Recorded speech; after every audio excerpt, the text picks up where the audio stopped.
I opened your book, saw your name, turned the pages, they were much the same. Story of a young girl who was not good enough, tried too hard to please, and then she gave up. Wake up, Regina, it's not your fault. Believe it. So Jenny, thank you for taking time away from your practice. I know you help a lot of people with self-esteem issues. So I'm a mental health clinical counselor, and I specialize in complex post-traumatic stress syndrome and depression, anxiety. Wake up, Regina, it's not your fault. Believe it for a minute, there are riches in your vault. Wake up, Regina, it's not true. A mistaken belief, it's not the real you. So Jenny, as you listen to the song Wake Up Regina, in the chorus it says, wake up Regina, it's not your fault. Don't believe it for a minute, there are riches in your vault. How do you, and what you do to help other people, how do you relate to that? Regina's kind of living with this mistaken belief that's driving a lot of her life is it's my fault. So when things go wrong, it's my fault. That's a young place that she's living from. And so wake up, wake up. There's so much more. And I think your opening words in the song where you're turning the page of her book and the words are much the same over and over and over. It's stuck in a loop. It's stuck in a loop, a feedback loop.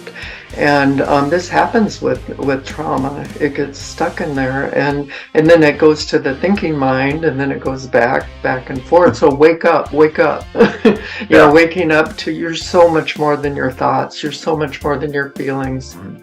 How do you help people move from that echo chamber of false identities to the real you? Because that's the hook of the song. It's not the real you. Helping them, mindfulness practices where you kind of zoom out and realize that where this is coming from. If you think of those LP records, our brains are done in grooves, and if you repeat it enough, there'll be a groove. So the needle on the LP record just keeps going to this groove. And so, we want to form new grooves, a new record of what your life can be like. So it's when it goes in that groove, kind of stop it, lifting up the needle, selecting a new record and put it on. First of all, you really dated yourself talking about vinyl and albums. I know. And me probably too. But hey, vinyl's making a comeback. Maybe our younger audience will appreciate that analogy. So if our thoughts are like grooves in an album or a record, how do you move from the rut, if you will, out of that? Yeah, another technique people can use is what would you say to your best friend?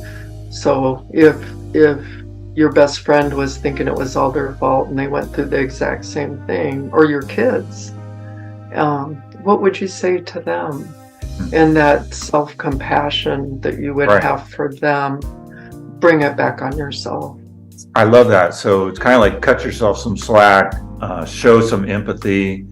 Of course you reacted like that when you were in that situation. Who wouldn't? It's almost like exactly. Put yourself in this company of others who would act the same way, instead of isolating ourselves to think, what's wrong with you?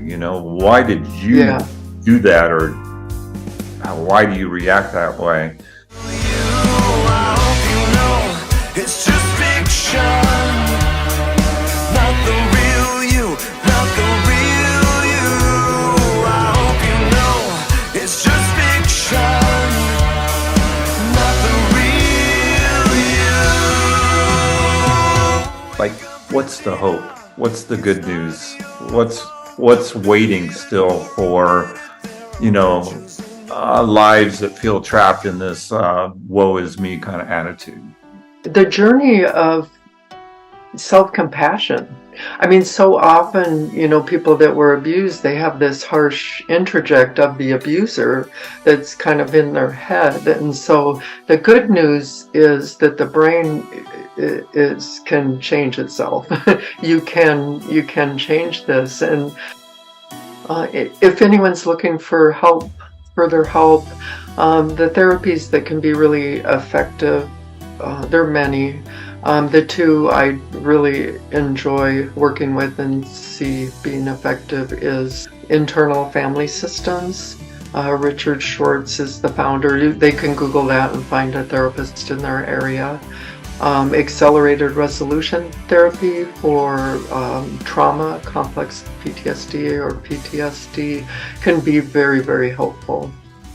Jenny, thank you. You're such a great person and a great friend. And thank you for listening to Wake Up Regina and kind of giving a little more depth to the song, probably more than I ever intended. But you gave it some a reality check, if you will, to how we navigate through our journeys in life to wholeness and accepting ourselves, accepting other people, and living the life that we can live, an abundant life, if you will. I appreciate your song, Rob. I just think it's a message that really needs to get out there.